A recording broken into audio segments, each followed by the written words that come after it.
Welcome to Biggest Geekus. We are your hosts. I am Joe. And Randy, sorry, my head's up my butt. Sorry. Hold on for a second. What is going on here? I got too many windows open. I'm doing crazy stuff. Save me. Okay. and I'm Randy. oh, there you go. You don't just say Jeez. Randy. I know. You say I am Randy. I'm like, this is okay. And technically, you're supposed to say the "and" part too. And I'm Randy. Yes. This is episode 160 of our show, and the date is Tuesday, October 10th, 2023. Off in La La Land, eh?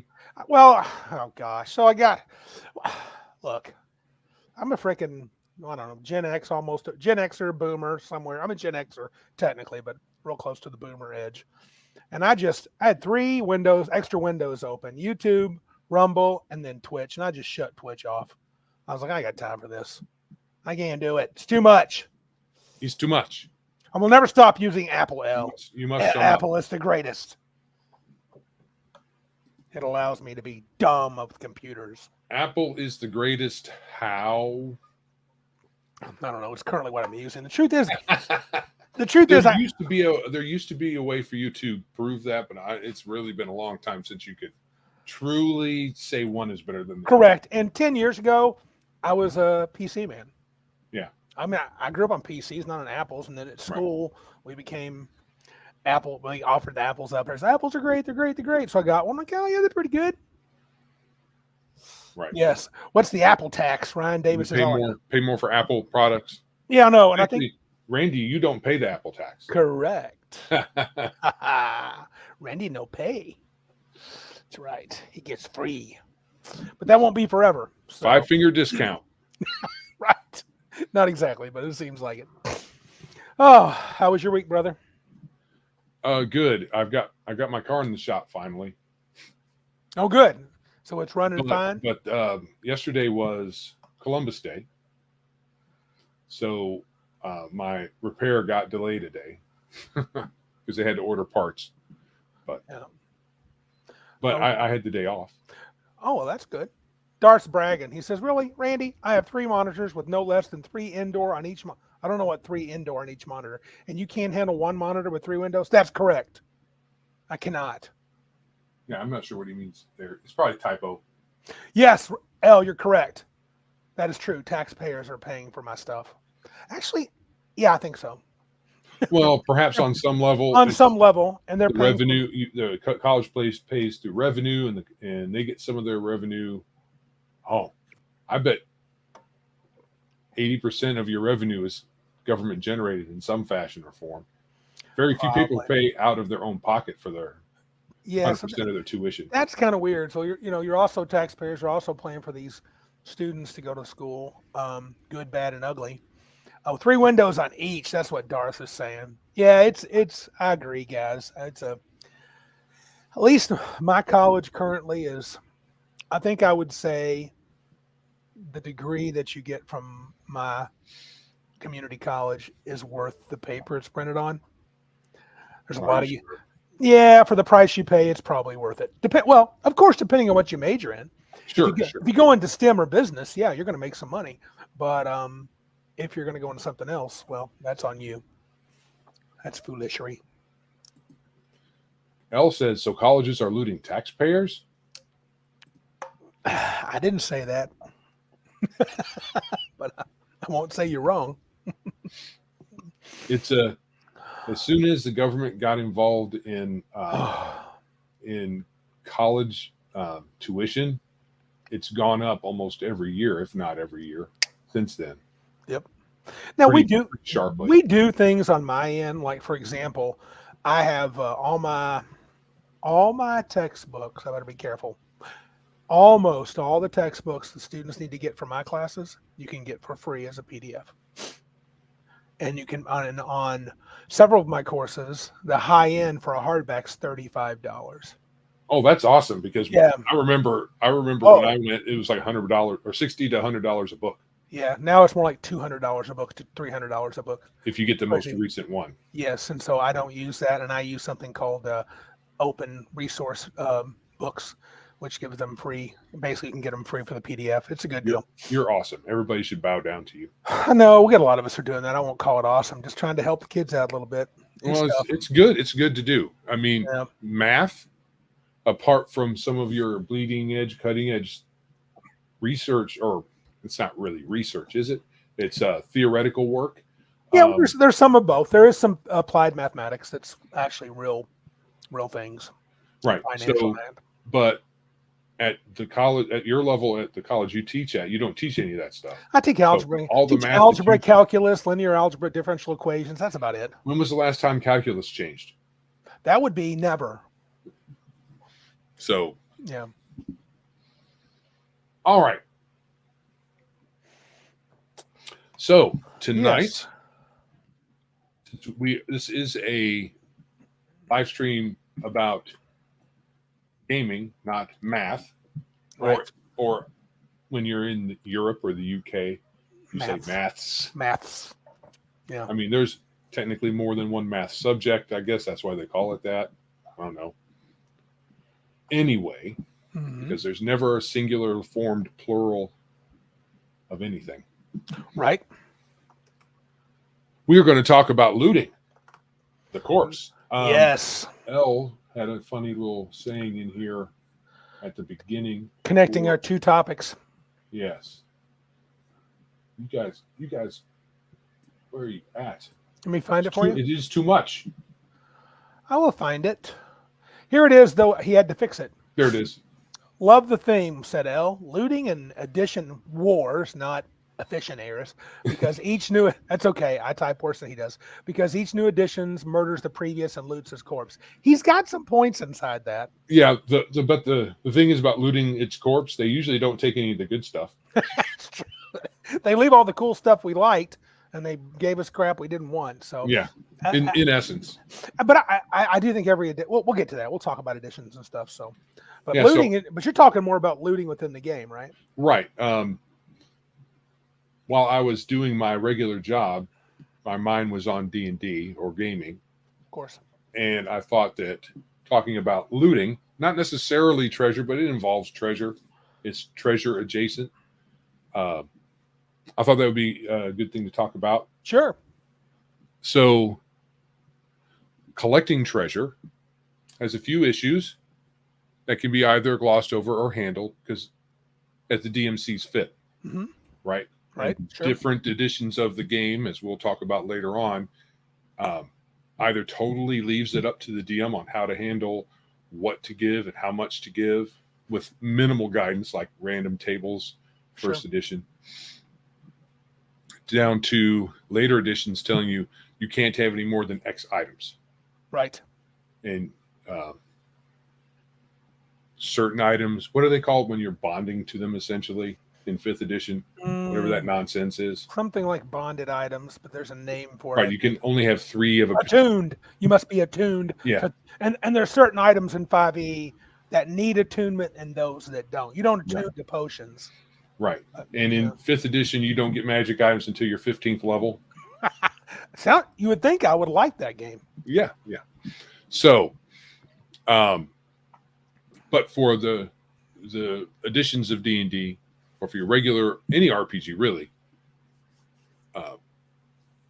looting and collecting treasure, collecting stuff off of the corpses of your enemies, yes, has been part of the game since its inception. It's a time-honored tradition. It is a tradition. Even going so far as to low levels where you would, loot every sword, every piece of ammunition, all the crossbows. So you kill six goblins, you get 2 crossbows, 17 bolts, right. six short swords, 6 suits of crappy leather. It's pretty weird. Right. So it's been it's part of your reward for defeating your opponents. Yes. Or solving puzzles. Yep. Or just completing a dungeon, or when you find hidden locations, or it's rewards a lot of times. Not the looting, but the stuff. Yeah, and it's one of those things where I think as you know, I joke a lot around here, and it's partially true. I don't give lots of treasure, but one thing that I've noticed, especially when I've run a few games recently where I did, in particular that kids game and a con game here or there, where I'm not too afraid to give stuff away.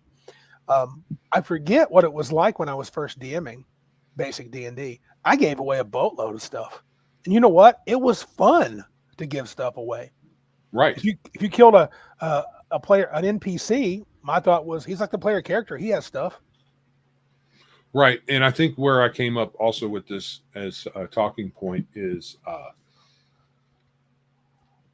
the older games are less rigid.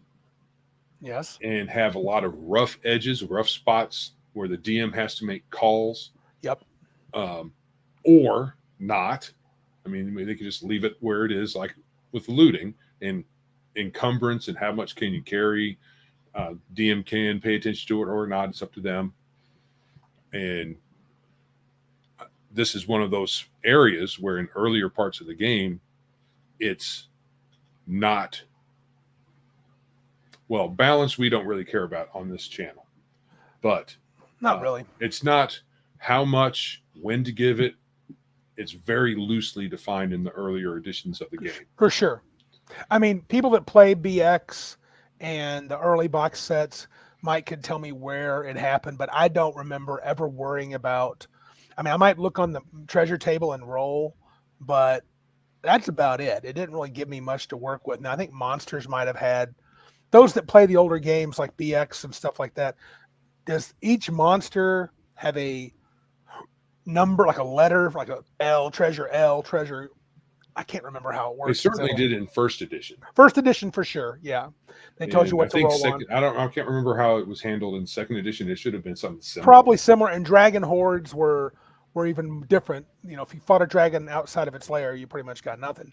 But in its lair, it had a very special, like ×3, ×4 multipliers on the treasure table, which if you rolled crap, 40 copper ×4, 160 copper. Awesome. Right. Yeah. So, you said it's fun to give it, but it was also a lot of fun to receive. Absolutely. Right. This is good. I'm gonna. Can I hit this now? I'll wait. Go ahead. People are confirming. And it's a kind of it's not just a motivation for the players. It's a quote unquote motivation for your PC as well, because the heroes got to eat too. Yes, and if they kill, they're out in the wilderness for weeks on end, clearing out a dungeon with a bunch of evil monsters, and the only thing they find in there is, after they've killed everything, are moths and maggots. I mean, how are they going to live? So treasure is one of the ways. Plus, it's kind of part of a traditional type of story to tell, where the hero goes out and fights the dragon and brings its treasure back to town to share, so that everybody can celebrate, because the dragon probably has things that it's stolen from the community or extorted from the community instead of burning down the village. Yeah. So you get it out there, put it back in circulation, and everybody's a lot happier. Here's something I don't think about. I want to put Ryan David's comment up. It says, but regardless if they take too long, wandering monster. I don't do that enough. I mean, I need to consider, if you guys are, but you guys don't argue like you used to. But back in the day, I just sat back and let you guys argue over the treasure and how to divide it. And I think you should, when the players are, even if they're not arguing, just deciding how it goes, a random monster might be interesting, especially after the dragon died. You would think a lot of creatures would hear the final shriek or bellow of the dragon for many, if not miles, but a long way away, and they might come running and go, wow. If it's a big horde, we might not get into any discussions about who will right now. We'll just say, hey, you get this, you get that, everybody's cool with it. Mm-hmm. But what we might take a long time to do is to update our character. Once if it's a big haul, we're like, ooh, this has changed and that's changed, and I got to get a new character sheet, and then that's what might take some time. And then you're going to say, I don't think so, because there's a wandering monster right around the corner. Yeah, but I would be weary of that, because I would just say, if you're going to update your character, you need to get back to town.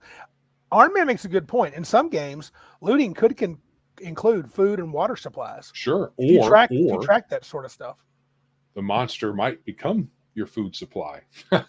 Joe loves that. You love that idea. Well, I mean, a lot of time you fight beasts, right? Yep. They're just big monstrous beasts, and what's wrong with eating them? I mean, you don't want to eat sentients or humanoids unless you're weird. Yes.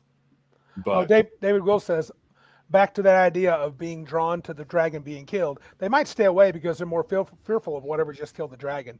Yeah, right. I would say like in something like The Hobbit, when they finally get Smaug killed, I don't think too many people should be. I think it was kind of weird. I guess they were bringing armies to the treasure of Smaug. So okay, but I can't imagine just a handful of even 30 or 40 orcs saying, "Hey, now that those characters killed the dragon, let's go take them on."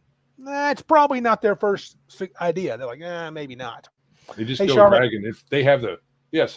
Hey, Miss or Mrs. Williams. Yep. I think another reason why I thought this would be cool is just to talk about how over time the idea that adventurers get too much treasure has seeped into game rules, like what we were saying earlier with the slots and attunement. There was something in I think in perhaps late third edition where they were trying to test out some of these ideas. I can't remember if they were limiting the number of slots. I mean, fifth edition has just a number out of a hat, three attunable items you could have, or 5. I don't know, people that play. But I also think like 13th Age, if you have more magic items in your level, weird thing. Now, see, that's a flavor thing. If you wanted to build that into your, like, I always thought it'd be interesting if magic items are powerful, and if they're also maybe, if you have a world where like characters don't make magic items, they were made by the gods a long time ago. Maybe there's bunches of them, but if you get more than your level, so your 5th level, you get 6 magic items on your person, they could do things to you. Like imagine like what is that in the L5R, where you go to that dangerous land beyond the wall, and you could get taint. They call it the taint of evil or shadow or whatever. And you come back, and that could happen. We're too much of that on your persons. I've also mentioned to you, I like the idea of taking too many potions in a day.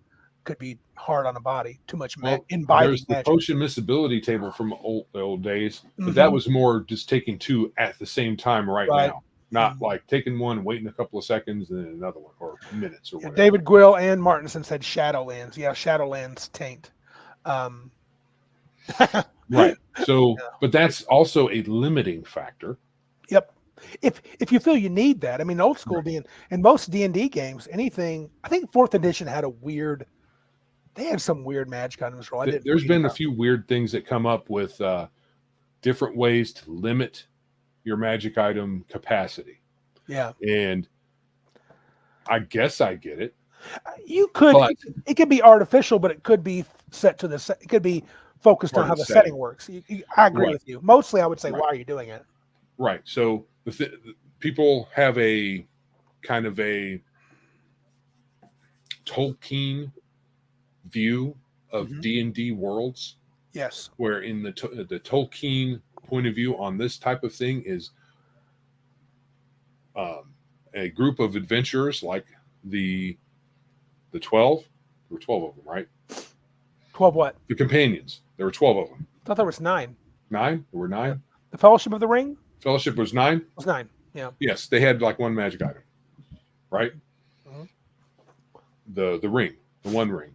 Oh, no, there was 2 because Frodo had the mithril shirt. Yes. May or may not have been technically magical. Gandalf, I guess he's kind of, he had a ring. Was it a ring of power? I don't know exactly. Well, yeah, it was. It wasn't Nenya or something. No. Yeah, he had a ring of fire or something like that, if I'm remembering correctly. Anyway, there was one. You can count them on one hand. Yeah. But that's the setting of Middle Earth. Magic items are limited. Yeah. Oh, Sting. Okay. Yeah, and I guess Glamdring. Yes. Yeah. Gandalf had a magic sword as well. Yep. Because they both got their swords in the same place in the one book. And eventually Aragorn got the sword that was reforged and Yeah, yeah. that was cool. That was a little later, but Yes, but I'm saying initially, you're right. It was yeah, very thin. I mean, yeah, very few, yeah, and a lot of people have that idea yeah, that because Middle Earth was like that, and it's in the zeitgeist of our hobby that your game worlds should be that way. So the idea of limiting the magic items is kind of on the table with a lot of people. yeah. And I'm not one of those. So Well, I think it depends on like I said, I'm okay with the setting. Here's something that's interesting. I want to go back a little bit. I've started a few. Let me start a couple of more. I want to look at some comments here. But way back, Darth Theix said this, and this connects to this, to your idea. Great topic. I just told my play group that if any of them died in the cyberpunk red, I was going to harvest any cyberware I could from their bodies, as I'm a cyber doc and need supplies. Didn't go well. Now, what's interesting, it probably should have gone well. What's interesting is my natural reaction to that would be, ugh. So here's the deal. So I got to be super careful with a cyber doc in the group that I could end up giving away too much cyberware. But that's just a reaction of worrying about, it's a lot of this is old memories that are deeply seated in my head. And here we're getting into Randy's psychology of why he doesn't give a lot of magic items. And I don't think it's very well founded. Honestly, I was thinking the other day, Joe's not going to believe this, but I would really love to just let go of that and go crazy. Like just give magic items and just see what happens. I have a feeling I won't have issues handling it like I did when I was younger. mm-hmm. I don't think let me rephrase that. I don't think I will care. Oh, they're super powerful. Sure. Okay, great. Let's continue. Giving the players not worrying about this issue, how much magic items the players have, can free the DM to also not worry about the strength of the monsters so much. To a degree, yes. To a degree. I mean, you have to, rein it in a little bit. You can't just throw a great worm against second level characters. But when I think worrying about how much being very precise on how many things of what power everybody can have at the most kind of locks you in to a particular play style. Yes, and when you go down the route of third edition, oh yeah, okay, I agree. Yeah, you can throw that in there, and then they, but they can run. But if it is a great worm, they may not be able to. Yeah, because they might have that. Well, does the fear thing make them paralyzed? Depends. Or does it make depends on your level. Yeah, because if it makes you paralyzed, then you're not running. Yeah, but I mean, yeah, that's understandable. What was I going to say? I lost my train of thought. Let's go back to a question. Elle said, I'm not sure what he means here. Randy said the G word. So do lawful characters loot, or do the gods frown on it? I don't know what the G word is, but we used to kind of debate about this. Yeah, that's kind of an old debate. I don't think I would ever get worked up about looting as far as a lawful character or a good character looting. The thing that bothers me, here's what bothers me. Go ahead, Joe. I'm sorry. There are some cultures that don't like touching dead bodies. Right. That's true. So if that's not part of the culture in your game world, then why worry about it? Right. I think they keep saying this is why Randy doesn't give out man. I don't know what they mean. Okay. Gods. Okay. No. I said gods, so therefore I guess I don't follow why I would do that, but why would you frown on the looting in a game based on the idea of looting? I would not.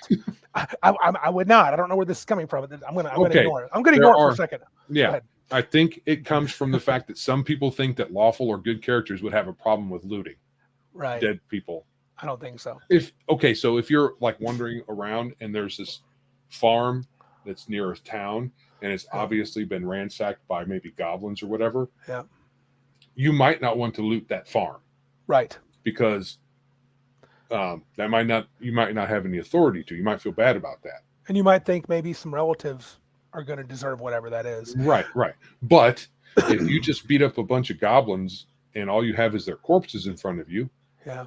there should be no compunction against that. Yeah, I don't think so. And I think you could, if you wanted to build some sort of samurai-like paladin who had a code where he was like, I don't touch dead bodies. Okay. It doesn't mean someone else could. You could cheese it and say, doesn't mean someone else couldn't touch it. Or it could be you could have a purification ritual. I'll take it. I can't touch it. I would like that, but it's got to be purified first. Right. Because having a whole culture where nobody can touch a dead body, there's going to be a lot of rotten bodies all over the place. Yes. So there has to be a way to get around that, to at least do the last rites or to bury or whatever. Yeah. I think there was something else I wanted to mention. Oh, Ryan David said in regard to one of our comments earlier, fun fact that hasn't been released about auras. That is going to be his RPG. Can't wait till that comes out, Ryan. If you equip more magic than your mana aura value, rut-row. So that means in his game, he's got the setting. He has a limiter. Yeah. I do think that it's completely fine. I think with D&D, and this is where I'm going to try to get in the mind of Joe, because I've slowly been thinking, Joe just wants to play the game as is. He doesn't want to overthink anything. And you can play D&D that way and not get worked up about all sorts of things. Looting can be one of those things you don't need to get worked up about. It's just part of the thing, part of the deal, right? You can have a quirky PC where they'll say, I'm not going to touch that dead body. Right. But he might have holy water. Yeah. And he'll douse all of whatever he gets in holy water before he touches it. Or douse his hands as he handles them. He does it as a ritual. So there's ways to do that still keeps you in the looting as part of our hobby in general. Yeah. That's what we do. It has, but it's part of the fun, I think. Yeah, it's part of the fun. You're getting stuff. However, there can be some issues. Mm-hmm. Especially if you play through a lot of older modules. Oh my! If you like doing that, and you go through the module, you don't even have to be particularly looking under every single rock. Nope. You can be one module can get you loaded down, and you never have to. You could hire somebody to be your manservant, and they wash your body for you. They put food in your mouth. They wipe your butt. You get enough treasure that you won't have to do anything for yourself ever again for your character. And you get loaded down, tons of magic items, tons of just regular gear. So that may still not be a big deal to some DMs out there. And they just adjust fire. Yeah. Right. So you have a bunch of stuff. Mm-hmm. And not only do you have the experience out of that module, which might not be enough to get you your next level or two, but you have all this gear that's kind of a stand-in for leveling until you do get some experience. Yeah, I think that's probably how it was meant to make you very effective.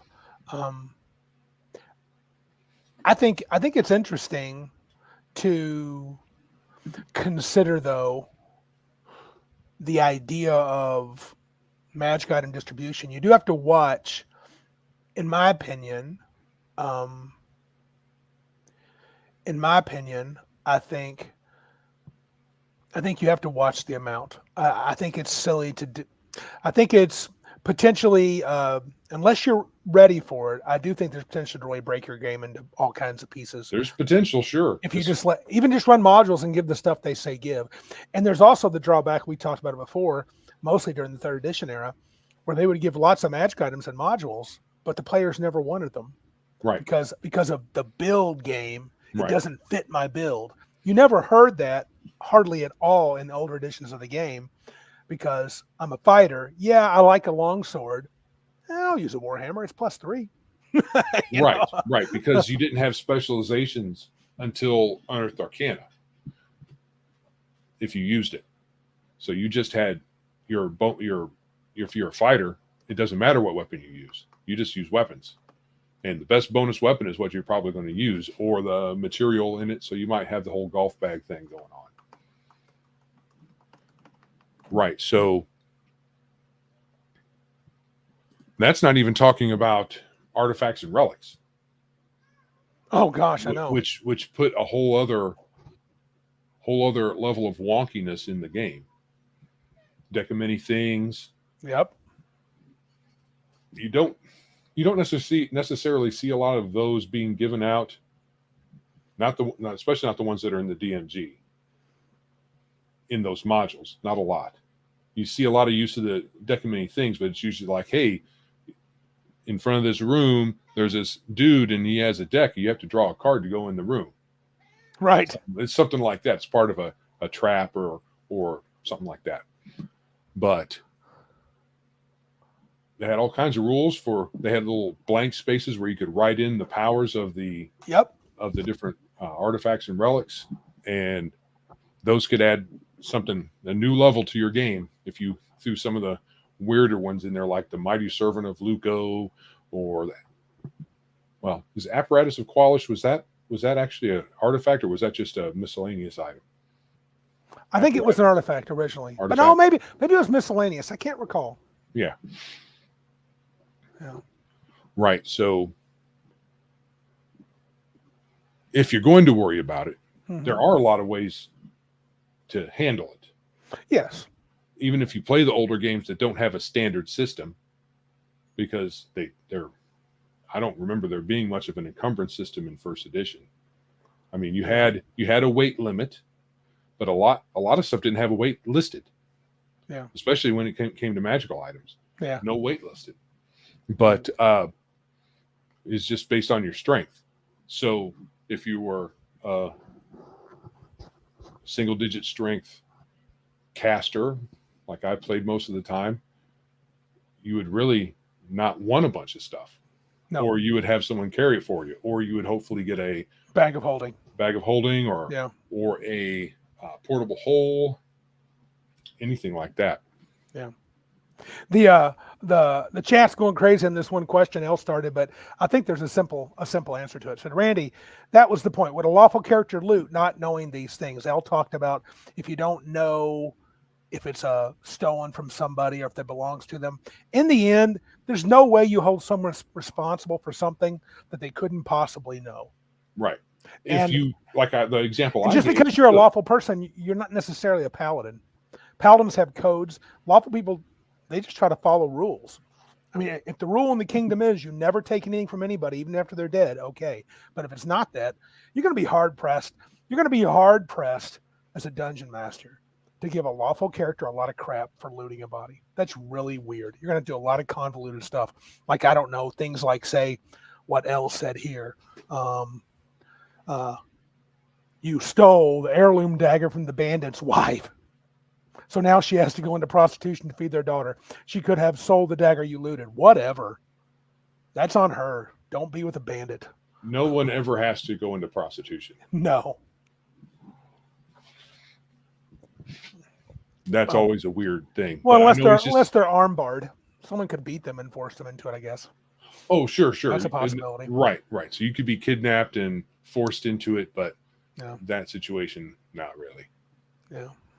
And then you could always just say, she, married a bandit. You get what you pay for, actually. Here's a good point that you could do if you felt like rolling this up. Elle says it's relevant when PCs sell the item and get arrested for possession of stolen goods. That arrested only happens if the DM does it. Well, even so, if he does it, it's possible. Rejoice85 chimes in. We lost out on XP once because a party member knowingly kept branded loot from people we were helping. Oh, well, that's a little different. Right. So that's knowingly, yeah. Now, I don't know if everybody should lose on the XP, especially if you didn't know that they did that. Well, unless giving it back to them is supposed to give you some extra, I guess. See, and that's the thing. If you have something that is part of the loot that can become another adventure, so you get a very distinct, say, signet ring.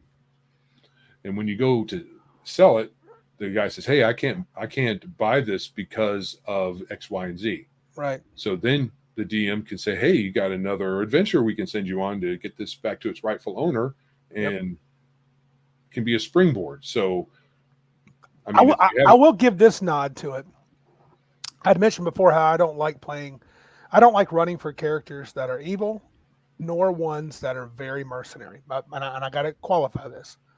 So they're like, if I drop the nugget, the first person they try to sell the ring to, like in your example, and I say, this is from this house, and they are, they're known to be nobles down in their luck, and blah blah blah. They once were great and helpful people in this town. They did a lot, trying to build up the sad sack story. Sure. And the players are like, screw them. Oh well. Right. I might pull okay. This guy won't sell it. He'll look at you kind of side-eyed. You'll find some guy on the shady side of town that'll buy it. And then what happens? He gets busted with it, and he points you out. Right. And so, yeah, trouble's coming your way. Right. But a lawful paladin who sells it, you get this ring, and the local guy doesn't know what the insignia means. I mean, maybe it's just a gold ring. Right, and maybe the insignia is not prominent, but if it is, I mean, again, it all depends on setting. I don't think it depends on the term lawful. It doesn't depend on the term good. Right. So it depends on the situation. I know that in different circumstances, when, let's say, goblins have sacked a town, and we've gone or whatever it might have been, and we've gone and beat them up for it, and we've gotten all the stuff. We're like, hey, some of this stuff belongs to the town they just looted. Let's go take it back. Right. I mean, we do that. That's what people would do as well. If you have pretty clear knowledge that a thing should go to a particular person. Yeah. Now you have players that won't do that. It's mine now. And the DM can handle that or not. It all depends on the table and what the rules they have. Yeah. But I get some of the point that good characters likely would return things where they can tell that it should go back to a particular person. Yeah. Unless it's a +5 Vorpal. Unless it's a +5 Vorpal. They're like, screw you. There's only one in this adventure, in this whole campaign world. I'm keeping it. Yeah. He's going to take it from my cold, dead hands. Like I did from his brother. Yeah. And don't cry to me about prostitution. That was your choice. What about selling all the excess gear? Right. That could be a problem or not. Could be an opportunity. Could be an opportunity. So your character comes back from White Plume Mountain and has more gold now than the king, most likely. Or the party definitely in Toto has more than any king has the right to have. Doesn't take long. Or Lost Caverns of Sojan, or Against the Giants. Any of those have ton of treasure. Are you going to sit there and figure out what's going to happen to the economy? And how much detail are you going to do it in? Or are you just going to, because it's a one-time event, they come in, they do this one thing, and it's done, and say it's all good. Things balance out in the end. So what would you do as a DM? I mean, we've gone through different stages of thinking on economy in the game. How useful is it? What worth do you get out of it worrying too much about the economy? I would probably, I guess it depends on my mood. I think I'm probably more likely not to worry about it, but I would be intrigued if you come lugging in piles and piles of gold and silver from the dragon's lair, right? And you've got all this money flush into Hamlet, thousands of, hundreds of thousands, or, thousands of silver, or tens of thousands of silver and thousands of gold. I mean, it could affect things, but I'm probably not going to do an economic model to see what the effect is. Right, because that's too much work. It's with no upside. Plus, you could do the thing, yes, adventurer, you have 10,000 gold, but this is Hamlet. We don't have a +5 Vorpal sword for you to buy, or whatever might be worth 10,000 gold pieces. Right. That's kind of the thing you could do. Yeah, true. El brought up another question. He said he didn't want to bogart all the time, but he had another one. He said, and I saw this today. Professor DM mentioned don't do shopping trips during game. He said do it all off screen. It's a waste of time, he claimed. Yeah, I wasn't a huge fan of his video today. But what about looting a 30-minute dungeon? A 30-minute dungeon. Do you wait to sell?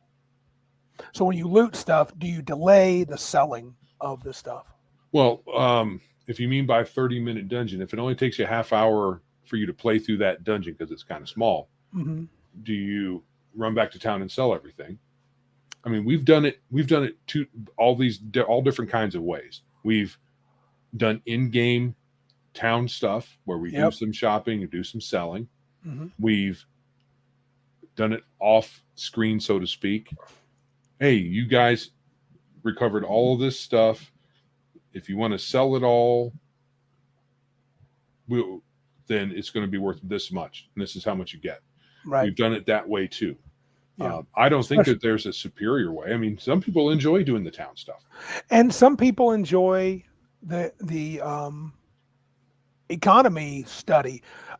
Green Apple said this: you don't do it. You don't mess with the economy. If I wanted to play a game where I had to worry about an economy, I'd play a city builder on my PC. Sure. Oh, L clarifies. He says, 30 minutes into the session, do you quit to do shopping and selling after game time? So 30 minutes into the session, you have enough stuff that you might want to go back to town and deal with. Right. Do you is it a good idea for the PCs to do that or not? I would say, as a DM, I would expect you to make decisions based upon if you think you can carry that crap and keep going. So if you're quote unquote full, if everybody's at max encumbrance, and again, I don't track it in every gruesome detail. Joe knows. I just say that's an awful lot of gold you're carrying, plus 7 swords. I think you're full. And if the whole party's full after 30 minutes, you decide what you want to do. But it'd probably be a good idea to go back in town at least, or go back outside of the dungeon and hide some of that stuff. Give it to your, what do you call it? Your retainers. Your retainers. Let them hang on to it till you come back. I know a lot of DMs don't want to deal with having extraneous characters following the PCs around because they don't want to deal with it. They don't want to role play them. It's extra work and all that stuff. However, that's a problem solver. You got too much stuff. I just put it in my mule, and my porter worries about it. And Then the DM can have fun with a crossbow bolt to the porter's noggin. Finally, I can kill those retainers and nobody can complain. Yeah. Why did you kill my porter? Dude, he had 8,000 gold pieces on him. Yeah, he's got a target on his back. There's a sign saying, shoot here. Shoot here, I have money. Right. You could also, there's other ways of disposing of it, and having an heir or protege back in town. Yep. Hey, I have a barbarian that has kind of a protege, but he goes with him. But you could always have, especially in the old days when you gained a keep and you had retainers that stayed at the keep, you just go back there. Legion says the mule is attacked, the stuff stolen, and the mule is sold into prostitution. That's going to be in some crazy town, but yeah, that could probably happen. We're going to have to put an R rating on this episode, guys. No, prostitution. Yeah, speaking, I know, Joe, Professor DM is not one of your favorites, but if you listen to the one today, you would find multiple things to disagree with on his little podcast. I was just like, but it wasn't horrific. I wasn't horribly offended, but he wanted to put everything off screen. I think I would not be inclined to say, let's just ignore it and keep going and we'll sell later. I'd be like, you got a lot of crap on you. You better figure it out.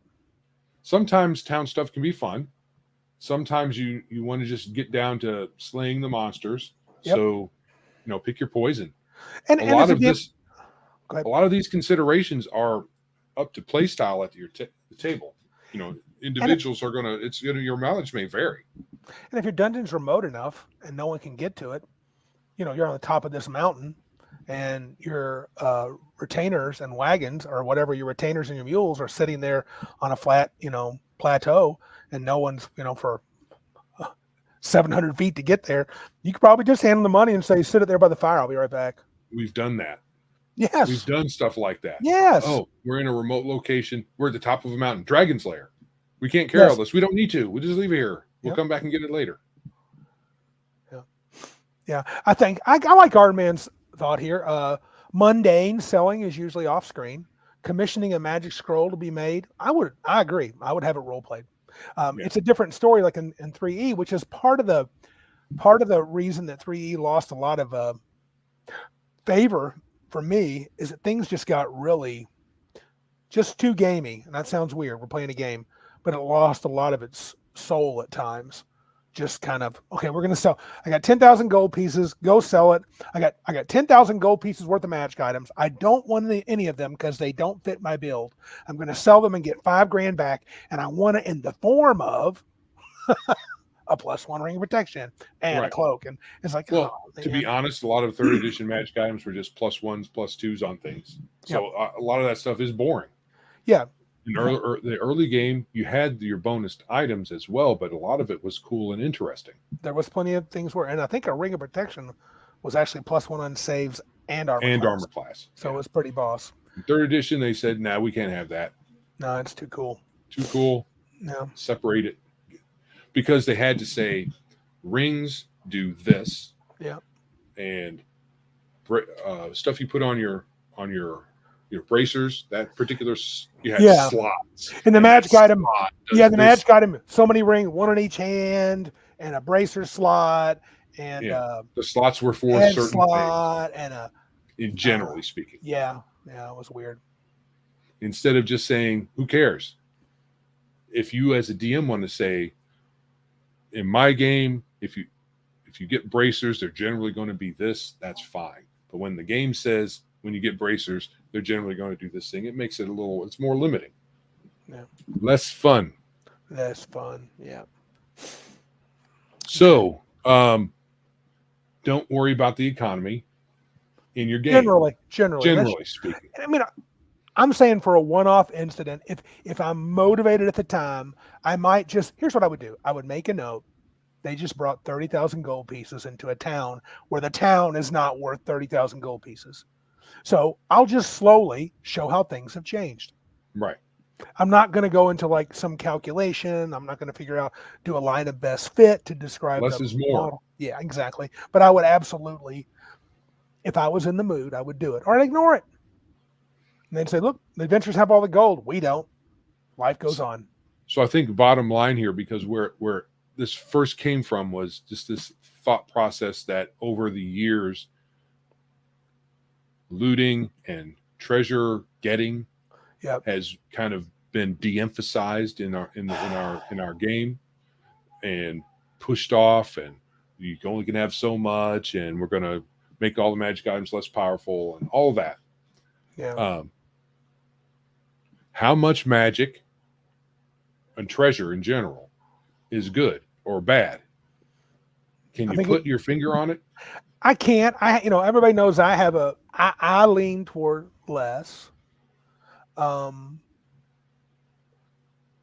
I mean, it doesn't mean I don't have like a round figure. I told you I'm already thinking of pushing myself and just seeing if I can. I'm kind of wondering if I can go crazy without going crazy, meaning give you magic items that aren't way too good for you at the time, but let them maybe I'll just use the stupid rules for once. Just roll percentiles, and if they show up, it is what it is. It is what it is. So I'm not sure I can put my finger on what is good. I would say I wouldn't want them. I have a gut feeling. I couldn't give you a formula. I guess the other thing to put with this is in early editions, PCs got fewer powers, fewer special abilities. Fighters didn't have any special abilities. Their special ability was they hit hard, especially as they went along. They have a lot of hit points. They generally had a decent armor class, but they didn't have powers. So did it really hurt them? Did it really hurt the game a lot for them to get a bunch of magic items that they could acquire cool abilities from? Well, same thing with a lot of the classes. Yeah, you didn't get a lot of powers. I mean, clerics, they could cast spells. Right. Wizards cast spells. Illusionists could cast spells. I guess paladins got powers and rangers got powers, but usually those were confined within a 6th or 7th level, 8th level. Stopped getting any abilities, most classes, unless you're a spellcaster and you kept getting a spell or two. Yeah. So you didn't have a lot of magic item abilities bumping heads with your class abilities. Yeah. So maybe that might be why it was okay. Mm-hmm.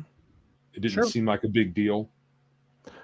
Darth made a comment on my magic items selling. I think he said, I never sold magic items. I would have hirelings that I would give them to if they prove trustworthy. We did that. I mean, Mhm. it was because in early D&D, there was no concept in my games of selling magic items. I would literally look at you like, what are you talking about? You going to try to sell a magic item? L made a comment that intrigues me. He says, 1E loot converts to level. So how quickly do you want to level? XP equals gold pieces. That would be a way to control, decide how fast you want your, because quickly characters could gain lots of levels if you're given thousands and thousands of gold pieces every adventure. And So that got thrown out the window starting with second edition, didn't it? I'm Gold pieces for XP. I'm almost positive that it was tossed. Some say bad, some say good. Yeah. So do you think that with your games that have your character classes getting a power almost every level, Right. if you use the philosophy from older games where you just let the magic items be and happen and figure it out later, Yeah. would that be more of a problem in your more recent versions of D&D than compared to old versions? I can mainly talk super intelligently about third edition, and that's let's not say super intelligently. I can speak with some background. I know that certain magic items, certain combos, enhanced abilities of classes, Yeah. and builds would want certain items because it would make them even better at what they do. Yeah, they would have magic items specifically designed to enhance character abilities. Yeah. This sword is really great in the hands of a shadow dancer. It's okay in the hands of a thief. In the hands of a fighter, well, it's +1 sword. So I think there was things you had to. I think there was too many combinations, and I was at a point where, remember when I used to like give me your wish list? Remember when I did that? I would ask players to give me a wish list of magic items they would like to see their character get, because I was getting really tired of running modules and them just selling magic items willy nilly. Because like Right. I can't use that. I can't use that. When what they're saying is I don't want to use that because it's not optimal for my character build. Well, yeah, to a degree, but a lot of times you get magic items that you will never use. Right. And I kind of like Darth's approach, but then again, in third edition, they got away from the retainers. Mm-hmm. Their characters were more functional on their own. A group of 4 or 5 characters could do their thing with 0 retainers. Right. Yeah. That's because I think one of the reasons is because they get a power every level. And I think that the overabundance of magic items and the Darth of class abilities got transformed into nerfed magic items and lots of character abilities, because I think that's maybe on some level the players wanted to have they would rather have their character be their character's abilities be mostly contained within the character and not mostly contained within magic items, because high level characters in older D&D versions with lots of magic items, their magic items could really be the main base of their power. We used to say in old D&D, we'd say in second edition before, magic items make the character. Yeah. And Legion brought up something. I forgot about this. I think I can concur. In 2E, Bards and Thieves got XP for gold. 2 XP per gold piece. Interesting. Yeah, as a special for them. Yeah. And L kind of backs your play, Joe. He says in newer games, when characters gain power without items make them comic book heroes. It might. Older editions, you got more hit points, needed items to contend with stronger foes. Yeah, you truly needed them. It wasn't like in third edition where you say, well, I need this +1 item to be able to hurt this creature. No, you don't. You're just going to lose 10 hit points off your damage. And I get that it hurts now, but in about 3 levels, it's going to make no difference, because you're going to be rolling a D8 plus, 19. Right. Because your strength and your 7 feats. So it really didn't matter. Oh, I lost 10. Well, you're still hitting really hard. But I mean, it's I'm not really pooping on it, but it's an interesting choice. I mean, so what do you think about, in thinking about this, what we just got through talking about? Yeah. With the way character classes were designed early in the production cycle of our favorite game. Yes. where the majority of their abilities, if they got any, were between 1st and 7th or 8th level. Right. And generally, you didn't see anything except extra spells for spellcasters. Yeah. But then you had this open-ended magic item experience. Right.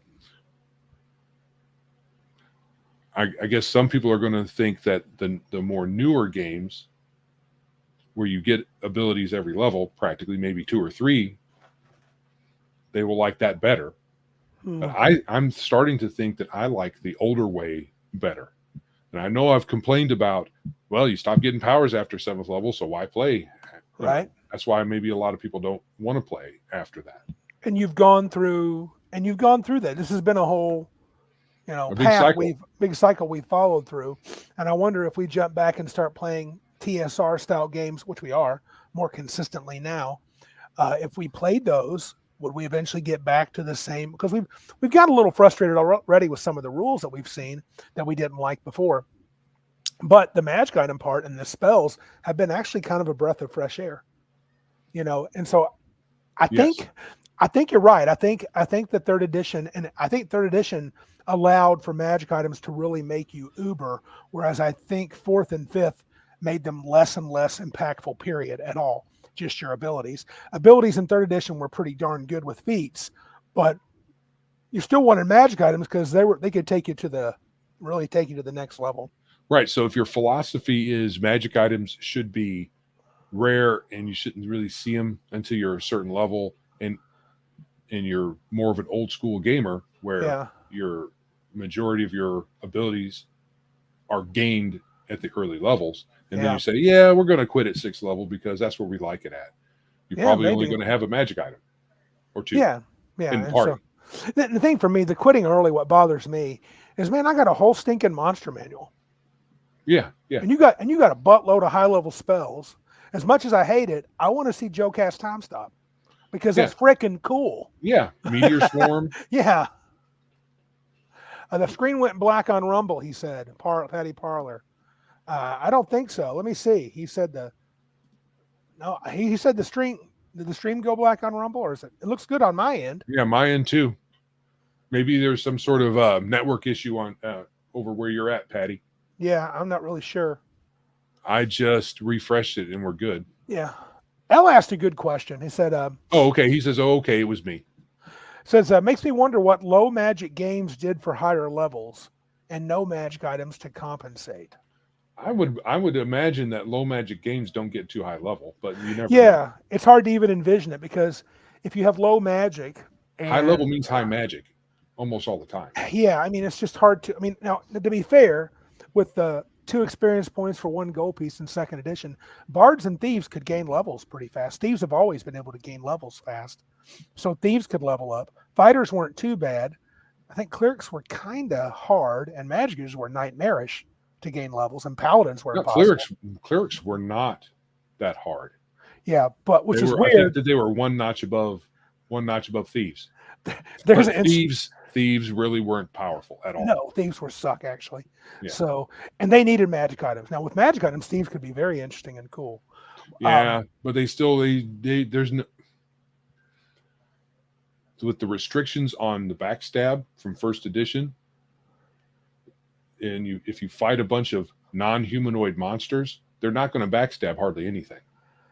I've always thought the cleric was the best character class. Good armor. Well, in 1st edition, they only got to 7th level spells. Right. So, but when you're talking about, I would still say they were still best. Well, good spells, good weapons, good armor. And that was, and I remember thinking when they hit okay too. Yeah, they hit pretty good. Yeah, but let's see here. I think 5e. Darth makes a comment about 5e magic items. They're a little stale. They leave you like, not so impressive. And Darth, he and I did not communicate this with each other ever at all, unless he's watched the stream a lot and he's heard me say it and complain about it. But I know I've told Randy a lot. When I first looked through it, I'm like, this sucks, dude. I mean, I loaded down that one character. Yep. and it didn't really make all that much a difference. Well, I would say picking when you were allowed to pick your item outside of your tier, when Mhm. John let you do that, that made a difference. A difference, A belt of your belt of what did you have? Storm Giant strength, and you were 11th level fighter. something like that. Yeah, you were, dude. You were pretty sick. You weren't the Butch from No, Pathfinder. but giant strength in 5th edition doesn't do what it does in other editions. You don't get a bonus to hit.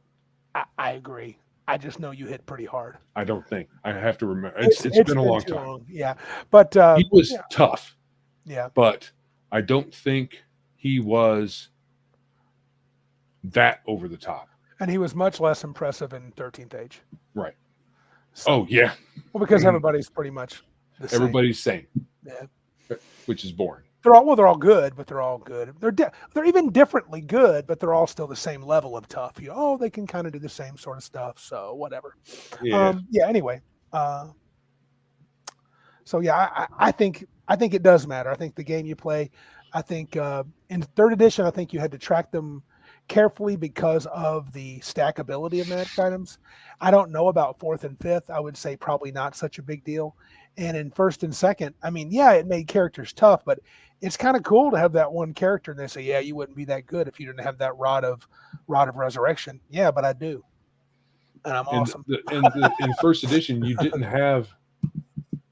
you didn't really have, like in 3rd edition where you had the Holy Trinity with clerics, right? Clerics could be the Yes. ultimate with in 3rd edition. They were even Yes. worse in 2nd edition they could be bad. 3rd edition they were worse. Oh, it was insane. 1st edition wasn't nearly as bad. No. But you didn't have a like magic item sets that you could pick out and then say, if you get X, Y, and Z magic item, you're now God. You don't. Yeah. You didn't really have that. Even Staff of the Magi. No, Charlotte, because you would get it too late in life. Charlotte, I remember the specialty clerics in 2E. Yes, they could really be OP. They could do some really insane stuff. What's that evil cleric god? Oh, Cleric of Talos. Talos, yeah. Oh, dude, in 2E, that was so powerful because the Call Lightning became like super damaging. All his electrical or lightning based spells and nature spells are super powerful. And they got access to more weapons, which back then it seemed like it was powerful. Oh my God, your cleric gets to use a sword. Which you could argue, yeah, they could then get access to a vorpal. That could be pretty BA for a cleric. But in the end, they're still not swinging it like a fighter. So right. I think one of the problems is a lot of people complain about power creep. Yep. Right. Mm-hmm. So as the editions wore on through 3rd edition, there was a bit of creep in there. Yep. 3rd edition, there was a lot of creep, especially through 3.5 toward the end of the game. And that may be the answer to, how much loot is good for the PCs. You have to keep Legion's right here. One more comment. 2E special priests were OP and Forgotten Realms, correct. In other settings, yeah, they weren't that great. I agree. I think one way you have to decide as a DM what is too much power. You can bring in power creep, but we played some pretty high-powered Pathfinder games and 3.5 games. I played through the whole levels, and even when you guys were stupid powerful and had really good magic items, in me it just said, sweet, I get to create some sweet devils and demons. I get to double their hit points, make their armor class 5 steps better because these guys are awesome. I can make them admixture. Yeah, I can do all the cool breath weapon stuff with dragons. Mm-hmm. I get to use all my monster books. Right. Whereas some DMs are like, man, I got to track all this stuff, and now I got to deal with this 7th level fighter who's got a sword of sharpness. Holy crap! And I'm like, great, make him use it. Make him need to use it. Yeah. Make the party beg for that 20 on the D20. Yeah. Yes, I think loot has to be gauged by each player individually. Oh, wow. Look at what Charlotte said. Sorry to keep the specialty priest. I remember the saloon clerics got a +3 sword they could summon and wield without penalty. Could be. I don't remember. I had those books though, the Face and Pantheons and all those back in the day. I don't know. It's pretty awesome. So if you at your table just let people play whatever. So you're not even on the Forgotten Realms, but you're playing a saloon cleric. Yes. but that god may not be there. But you don't worry about it as a DM, so you just let whatever happen happen. Right. You could cause some issues. So Yeah. there's probably some consideration you should give if you don't want things to get out of hand. But I think it. Yeah. if you don't care about your table play getting a little wonky, Mm-hmm. maybe you don't. You don't worry about it. Just let people play what they play. Well, and Darth has the right of it. He says, I have pretty good luck dealing with power creep because my players have learned that if they can do it, I can and will. Yeah, Yeah. and that's always been Joe's answer to that. Just do it as well. I mean, Joe would even say he was worried about, well, I have some players that try to, they would wait for this big moment to reveal a really sweet move. And Joe's response to me, so they do something sweet, they totally annihilate my encounter, which is fine. They win, they're cool. And Joe's like, oh crap. Now Randy's going to do that to us. You better be ready for this. You know what I'm saying? I'm like, oh, that's a cool move. I didn't know about that, about reactions like that. Okay, reaction spells. Okay, I'm down with that. So, but yeah, I think it just depends on how hard you want to work, what you want at your table. I think that, and this isn't the final question, right? How much loot should they have? You decide that. The more we talk about it, the more I wonder why I'm so stingy. Because the truth is, I don't care. I don't really care. I mean, I can handle whatever you guys bring. Bring it. I'll learn my lesson. Problem is, though, you care so little that you don't put the treasure in there. Now, see, that's really the truth of it. I know you've had a hard time believing it, so have other people. When I write an adventure, I have to consciously really focus to put magic items and money in there, just because I'm not worried about that. Next scene, cool encounter, neat beastie. Here's the MacGuffin. Yeah, I just don't think about that. Okay, so how about a tiny economy problem? Not a big one. That's a little one. Loot the ancient dragon hoard, but all the coins are devalued today, as in wrong. Oh, you can do that. It's a whole crap load of ingots that have 10 generations ago king printed on them. Who everybody hated. Bring it in the kingdom. He was a tyrant. He was a tyrant. Nobody liked him. You bring those in, then you're killed on sight or some other. Or they give you half the value. We're only giving you half. That's worth 20,000 gold. Nope, we'll give you 10. Heck, we're only going to give you 9. So I could say that's a dick move. Yes. But you could also make that an interesting further adventure you could have. So you're only going to give me half of this. I'm going to go find somebody who'll give me full price.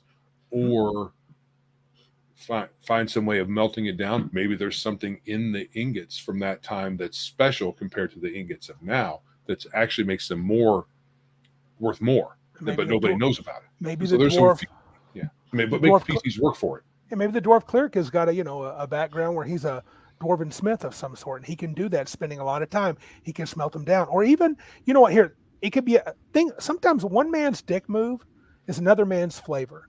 Mm-hmm. If I did that, Joe would say that was a dick move, but he also would know I'm not really doing it just to screw you. I had that planned for a while. And on the other hand, I think it would be cool if you did that later on, let them find some gold pieces that are rare. They were lost to time. Maybe a wizard literally ripped the king off and he plane traveled with the money and was lost to the plains. And they love this king. And when you find it, you're like, oh, not only is that a gold piece, but that was from so-and-so's reign. That's worth 10 platinum, that one coin. And let them find 100 of them. And they'll be like, holy crap. Because in old days, astral traveling was dangerous. Yeah. So a wizard going into the astral, you could get caught in an astral storm and get devoured by some weird creature. And then there's some floaty bits around in the astral that might end up on your plane again. Oh, Bruce is sucking up to Flady's sucking up to Bruce.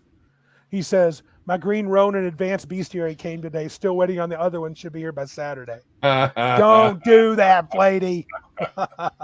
That's funny.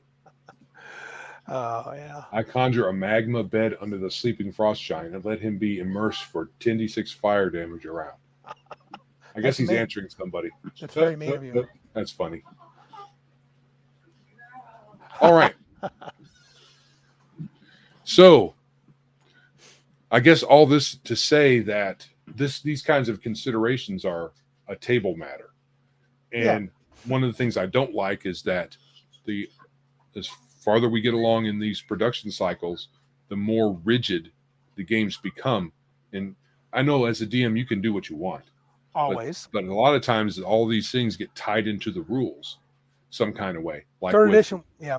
like with third editions things, fifth editions things, they get tied in, and then you're like, well, what am I supposed to do? Because if I switch this here, I switch something else somewhere else, and it's all a In mess. third edition, there was so many little, there was the ripple effect. You make one change here. If you don't look into the future, if you don't have a crystal ball, at times trying to create your own match guns for third edition were kind of tricky. Yeah. Yes, we are starting an edition war. That's coming up Which next. does segue Right? after you do the things. Yeah, do the things. You have people. to do the things before we segue. Yes. Subscribe, hit the like button, bell notification, comment. Join us here live if you don't always get a chance. Try to come in here and post some comments in the live chat, or if you can't, then throw them in the comment box after the fact. Right. All right. Bring back the edition wars, Randy says. Right. So you would like me to take this one because it's kind of take it. Yeah. So this one's I got inspired by, if Max Leow's still listening at Legion of Myth, I got inspired by your rando RPG this past what was it? Friday, I guess, last Friday. Even though I was out of town, I came back and listened to it Sunday night. I thought it was really fun to listen to you and Sean at Mage's Musing and Bear at the Gen X GM. I liked the discussion of second edition. They were talking about the good and the bad and the ugly, and connecting it to something pundit said about it, which I agree with them was not really accurate, but that seems to be his modus operandi at times. He chooses weird analogies to make. That second edition was the beginning of the wussification of DnD, and I thought Bear made a good argument against that. Though I think you could argue something. What was his thing? Was it yeah, the wussification? That's the word he used. Well, that's where it's a lot of splat booky things. Yeah, but he was more saying it became too easy, like it was on easy mode. And anyway, I won't go down pundits thing. What I thought was interesting was the title had something to do with second edition is great. Correct. You really didn't talk too much, but you still inspired me, Legion, about second edition. I thought, I'm going to say this. I loved, and I really didn't get into it from 1E to 2E. We filled out that survey at the end of Dragon Magazine or Dungeon Magazine at the end of first edition to kind of we all sat down and did it. And we sent it into TSR. And you should talk more about 2E. If I have a chance, I'd love to be on there with you and talk a lot about 2E. I love that edition. Anyway. It's because it's the Screw the Wizards edition. Well, that's the best. Yeah. But Max admitted he didn't like that part so much. My point is, I didn't get into that one, but the transition from second to third and third to fourth, oh yeah. I was online. Now, I didn't participate much, but I loved reading all the angry posts. Oh my gosh, I can't believe you're changing second edition. Oh my God, can't believe you're changing third edition going to fourth. And we were mostly on board for every transition from first to second, second to third, even third to fourth, till we got the dang thing. Then we're like, ugh. But I think it brings back an idea of arguing in a fun way. You can do it in a fun way. Not a lot of people did, but some people did. And what makes D&D good? And what rules from each edition might be worth keeping should a new edition be made, which they won't do. And your own homebrew game. We've asked this question a lot. Right now, where you're sitting, where you're at, Joe. I said, Joe Arden, you get to pick the version of D&D that we're going to play. Now, I'm willing to house rule if you want to. We can still house rule. But if I said, Joe, where are we starting? First edition. Really? Okay. Yes. What? Or Rule Cyclopedia. One of the two. You'd be half dozen of one, six of the other. Yeah. Because for me, those editions are for the less risk averse, for reasons we have already stated earlier, where things aren't as solid. There's a lot of open-endedness to these, especially in. So I've got a list of some areas I think are important in thinking about where the open-endedness of them are something like that. For me, Kel Raven said this before you move on. He said that he remembered Monty Cook saying they would have changed even more from going to two to second to third if they had known so many people would be open to slaughtered sacred cows. Yeah. But yeah, and I don't have any sacred cow issues. It's exactly like magic Mhm. missile has to be a automatic hit Mhm. or any of that nonsense because they had like didn't they have a list of 5 or 10 sacred cows, Yeah. something like Yeah. that. Something like about armor class or saving. I don't know how it was. No, it wasn't even saving throws. I can't remember, but yeah, there were sacred cows. Roll a d20 was one. But anyway, I interrupted you. I apologize. Yeah, So yeah. yours is first edition or rule Rule cyclopedia. cyclopedia, Begin with that. Okay. and because of the open endedness, Yep. well, first edition your level was unlimited. Yes. I mean, not really practically, but according to when you look in all of the experience point tables, except for a few exceptions, Yep. the last entry said it had a um, plus like 500,000 experience points for each additional level or something like that. Yeah. So there was no real limit to what level you could get up to. And in Rule Cyclopedia, you get up to 36 level, which is still kind of in that realm because who could ever get that high, really. Yeah. Folks are chiming in on their favorites. Please continue to do so. I'm starring that, and we'll bring them around. I see Legion. He's editing my comment. Um, In essence, yes, he is. But that's interesting. And so the first edition, the draw is the openness, kind of open-endedness, yes. open-endedness of the game. And you thought second edition had more barriers? Well, sure, because you had 20. Your level was limited to 20th level. Well, until the black books, then they said epic levelness was cool. Right. But they didn't add much to it. Okay, fair enough. But nothing would stop you from keep going. I think if I were going to play second, I would borrow liberally from first. If I were going to play Rule Cyclopedia, I would be intrigued to just play it as is for a long time and see what happens, because I really didn't get a good run through the whole Beckme series, minus the eye Beckham, because I didn't really like Immortals. I thought it was kind of a dumb new game. Now, some people are hollering about racist class. That would be one person. Now, I will say the cool thing about Rule Cyclopedia is they have alternate rules for all of the racist classes to advance beyond their level limit.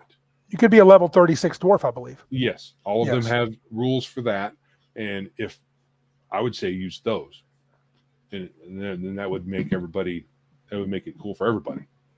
And Killraven says Face and Avatars had some rules for spellcasters past 20th. Yes. So I would, and again, I never even thought of the cap.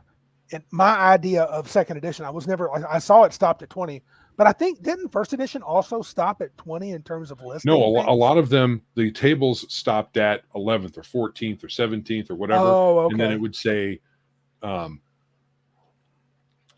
would have a little entry at the bottom saying every 500,000 or whatever, 275,000 experience points per each level. And then every level beyond X gets X amount of hit points. Yeah. Legion's making an argument. I think you could see the pattern. I agree. You could see the pattern. You could continue it even in second edition. For me, I think I'm more of an OSE guy right now if I had to choose, but it would be super modified right out the gate. I'm not interested in running some of that stuff as is, but I would be, if we played AD&D, I could do first edition with some of my second edition stuff thrown in. I could do second edition with some, I would not have a problem with uncapping Fireball and uncapping Magic Missile. I don't see any big deal. I also would change some higher level spells around. But I guess if I had to say right now at this moment, OSE is my game of choice, but it's really a super modified one. Maybe even Swords and Wizardry, because I do like one saving throw a lot. I don't like all the different saving throws. So I could be wrong about second edition. I might be remembering third as being the 20th level limit. I don't know. Just in it for space. It's been a long time since I looked in the second edition player handbook, so I could be remembering that from third. And Charlotte says, and I think she's right here, I think the complete Wizard's Handbook went up to 36 level. It might have. Might have. If you added all the splats, sure, but the core book didn't have it in there. Dice Tales says, yeah, Swords and Wizardry. I think, isn't Swords and Wizardry an OE variant? something like original that. edition I'm not sure D&D. which version of the rules it's a variant of. It's the first one I've read where it had one saving throw, which I do like. But that's where I would lean toward. The only thing keeping me from the first and second edition is the stupid saving throws. That's one of my most annoying things. I found that, and I do like I would throw in smatterings of new school rules. I prefer DCs for spells over just some random numbers that keep dropping in different categories. I mean, it's essentially the same thing, but a little different. Okay, Epic Level Handbook was never really a core book. I don't Right. think it is No. optional. Yeah.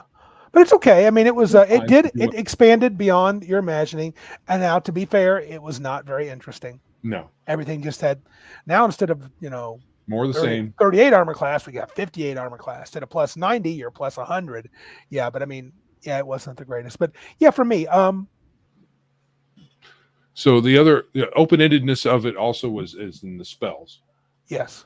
or just the way that the wizards worked with you getting new spells by just adding them to your spell book.